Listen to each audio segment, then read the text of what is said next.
All right, how's everyone doing? I am Rich CELENZA. Thanks for checking out the Rich CELENZA show. So, I'm going to start doing some follow-up podcasts to some of my podcasts that did really, really well.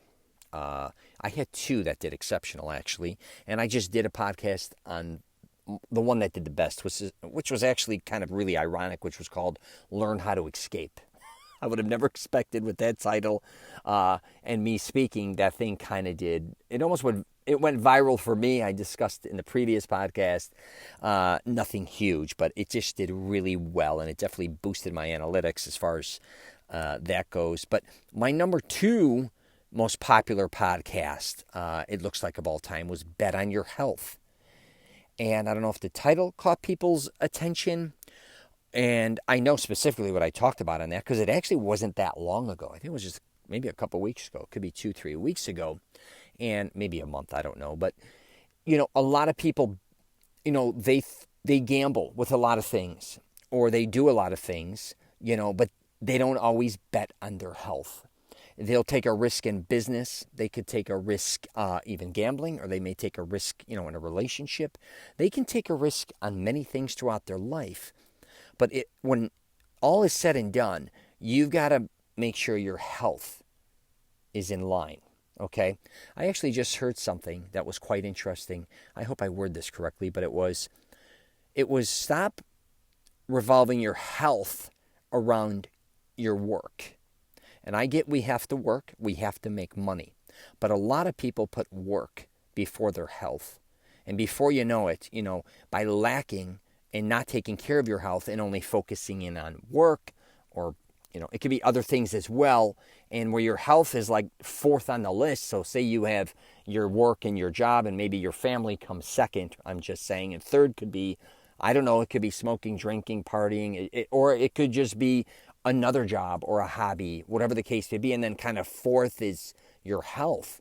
Think about that, because the reality is, and I talk about it all the time, without your health, you're nothing. I also heard a pretty cool saying too, not long ago. And it says, when you're happy, you want hundreds of things. When you're unhealthy, you want one. And that is to be healthy again. So, don't wait to really get unhealthy. Don't wait to get sick. Because a lot of times there's no coming back from that. That doesn't mean you're going to necessarily die. But a lot of people neglect their health, especially their body, for decades and decades and decades. Then all of a sudden the impact hits them, and they're like, well, what do you mean I need a knee replacement? Or what do you mean my my back, I'm not going to be able to do this anymore, or my I have issues with all these different things that you've kind of been neglecting for year after year after year. It could be the way, it could be headaches, it could be your teeth, it could be in numerous amounts of things. Try to take care of those things. And I know a lot of times it does cost money, or you may not have money to necessarily take care of all the things you want to take care of at certain times, but there is a way to kind of make a focus on your health, to try to really take care of your body, because I'm telling you, only get one.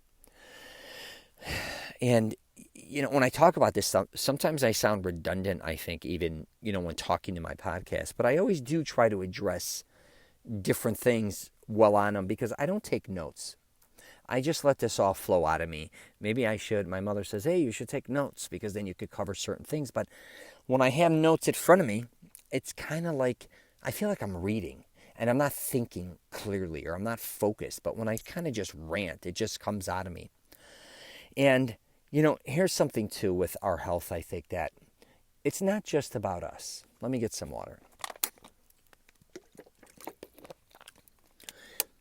What I've always tried to focus in on, it's not just me trying to be as healthy as I can to a certain degree. And believe me, that doesn't mean I'm not perfect. I eat junk food, fast food, have drinks, cigars once in a while, whatever.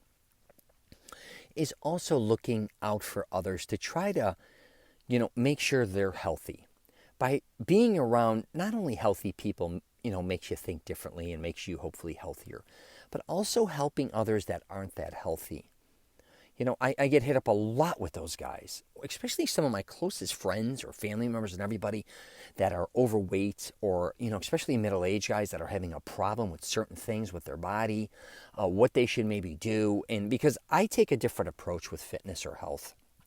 I really take a realistic approach. Most people don't. They're gonna think that they have to do all these things that they don't want to do for long periods of time, or go beat their body, or take on sports they don't want to play, or go to gyms that they don't want to go to. They don't want to bodybuild. They don't want to lift heavy things. I get all of it. But there's a lot of other ways to be healthy, and there's a lot of other ways to show people on how to be healthier. Again, that doesn't mean you have to sit there and be somebody who's always preaching to them, saying, hey, you're always eating shit food. Hey, you drink too much. Hey, you smoke too much. Hey, you don't get enough sleep. There's a better way to do that, I think, a lot of times when talking to people. And a lot of us, I think, are either one way or the other. We're kind of do-gooders, or we're fitness freaks, I guess, to a certain degree. And we're always trying to make the other person that's not healthy kind of make them feel bad, so all of a sudden they'll have this transformation where they kind of come toward you or come to that side and say, okay, now I'm really ready to become fit, and I'm ready to take on this endeavor of health and wellness, when most people are kind of in the middle. A lot of people want to be healthier, but they also still want to live the life they want to lead, But by you helping them and just showing them small things, even if it's just going on walks with them, or even, this may sound crazy, but, a lot of times when I'm with people, I just bring them waters, right? I know that sounds weird, but I'm like, hey, here's a water. Like, oh, okay, I'll have it. And usually they end up drinking it. And I'm not some super water freak, dude. But even if if I invite them to work out with me, or I give them passes to gyms. If I find out they like yoga, I'll talk to them about yoga, if they're interested in it. If they're interested in losing weight, I just talk about maybe some small things regarding that, like what I think may or may not work for them. Maybe taking them to different restaurants besides just always shitty ones, because believe me, I go to a lot of shitty restaurants that I like. Different pizza, beef sandwiches, sausage. But also, if I know they're trying to lose weight or trying to diet, I'm not gonna always be going with pizza. I'm like, hey, why don't I show you this other place that's got some really healthy, good salads, things in that nature. And that's really had a huge impact on me, because I really do love helping people get healthier. And again, that does not mean I'm going to train them. That does not mean I'm their nutritionist. That does not mean I'm going to be somebody who's going to regulate their lifestyle.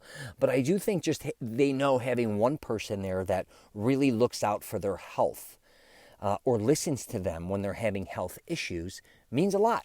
So anyways, I'm trying to keep these podcasts a little shorter, but I'm going to wrap it up there. I appreciate all you people listening to my podcast. You got any questions or comments or podcasts you would like me to do, please leave a comment below. I don't care where it's at. A lot of my podcasts are posted all over the place, especially on my social media platforms.